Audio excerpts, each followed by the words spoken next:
How's it going, everybody? My name is Robert, also known as Brig. I am the creator of the tabletop game One Way Out. So I want to go over a bit of this game, get an understanding of it. Also, I want to go over the backstory of how this game came to be. So I was watching a lot of games on YouTube, watching Will Wheaton play him and everything on his tabletop game show. Awesome show. Felicia Day is awesome. And I wanted to make a game that had a board that created itself. Well, let's back up. I wanted to make an RPG type game, and I'm talking like Final Fantasy I, Dragon Warrior from the old 8-bit NES days. I wanted a game like that on the table. So the first thing I thought, well, okay, I'm going to have a board that creates itself, because you're going to have to discover the world as you go. A lot of games have done that. Really awesome idea. Big fan of Betrayal.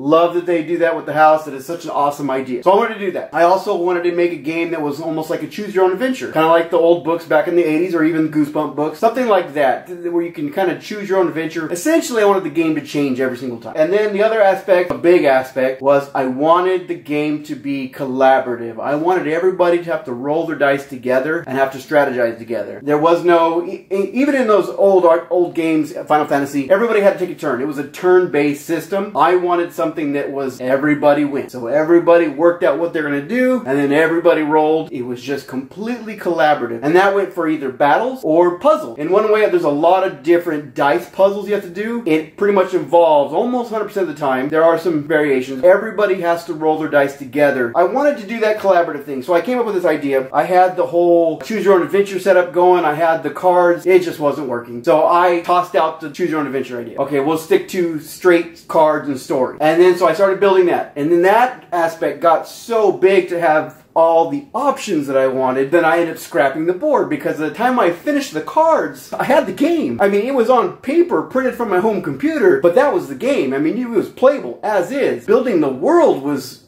not necessary. Tossed it out. Okay, so what can I do? Well, I made the storyline evolve around a cave. I know that's cliche. What can you do? But I went with a cave. And a mystical cave.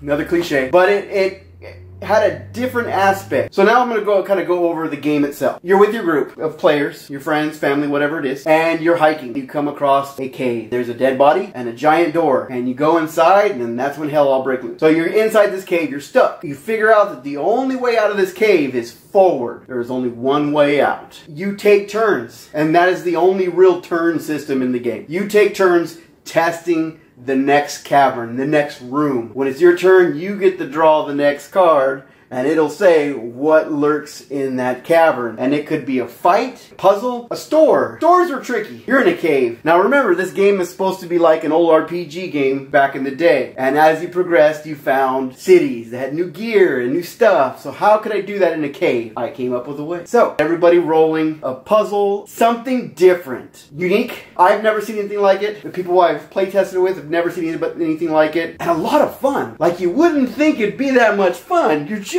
rolling dice. When you get that number you're needing, it's like craps. Really fun. The game is set up in 4 stages.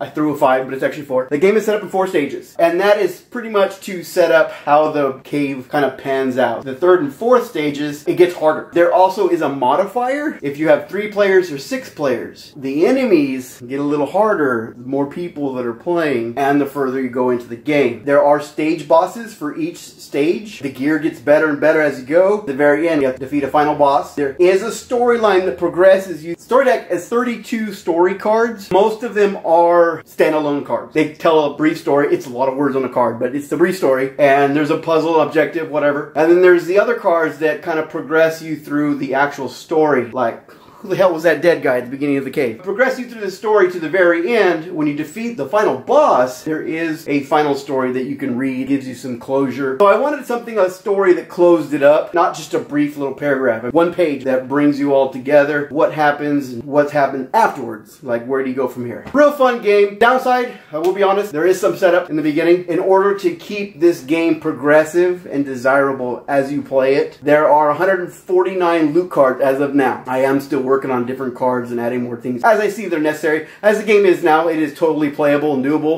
but there is 149 cards. What that means is you have to separate them. There is 4 tiers in the loot cards. You have to break them up in 4 tiers, shuffle them individually, stack them 1, 2, 3, and 4. So in order to keep these cards progressive and desirable, you have to break them up. I tried doing a whole random thing. You got what you got. It was just murder and mayhem. We died from the starter minions because we didn't have any gear. We got like 4 or 5 minions in. We still had no gear. We had a lot of upgrades, but no gear. The upgrades do us no good without the gear. I ended up saying, you know what? Let's keep it to tiers. By the time you get into the first couple enemies, you'll have some gear, you'll have some a couple levels, you'll have some stats. Class cards. Characters get to choose between 6 different class cards.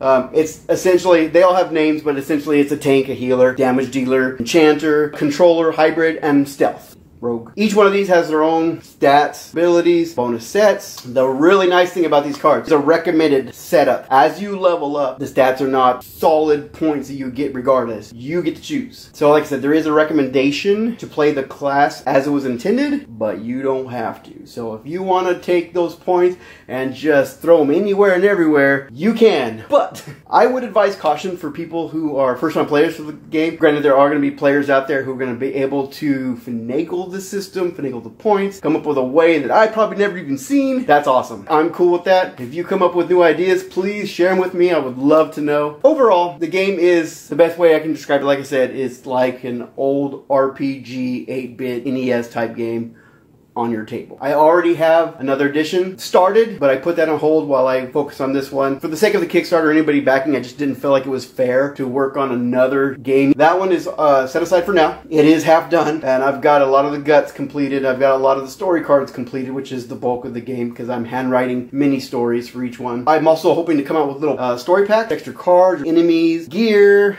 For my rewards, I've set up some stuff. If you want to create your own gear, I do have a reward set up for that. Right now, they are half off. I will get in contact with you, and we can come up with something that's a little more your style, or a hybrid or something, and then I can integrate it into the game somehow where it all still works. With class cards, you also get 2 ability cards. Those are special ability cards. We can come up with those together too, what they do, what they're called. You can name them. You can decide what you want them to do. We'll work together to make sure it still flows with the game. The other reward were exclusive armor and gear. You can come up with some armor, whatever kind of type you want. You can name it. We might even be able to throw some perks in there and twigs in there. Those are going to be exclusive to your game only. I'm also looking to hopefully get either a divider for the box to separate everything, or tuck boxes. Tuck boxes are okay. I'm not a big fan of tuck boxes, but they do help keep things nice and neat. My big challenge right now, I'm hoping to work with some distributors on this, is dice. I use Game Crafter to print up my prototype. Dice are $2 per dice for color custom dice. There are about 50 dice total, and it's not crazy custom. There's a couple of them that had pictures and stuff, but the rest of them are just 0 to 3. A little bit of a custom, but it's still $2 a die. After all the die was figured out, the game to print at cost, granted Game Crafter might be a little more expensive, but it was at 200 bucks. Right now it's stickers. That is where the prototype is at. I'm hoping to work with the distributors who can, you know, mass produce dice. If you have any questions, please leave a comment, direct message, whatever it is. If you're interested, please follow me to see how it's going. If you can, pledge. I also have a Twitter page. Check that out, at AKA Brig. Check that out. There also is a Facebook page, One Way Out. But please, if you have any questions, send me those, and hope you are interested and hope you pledge.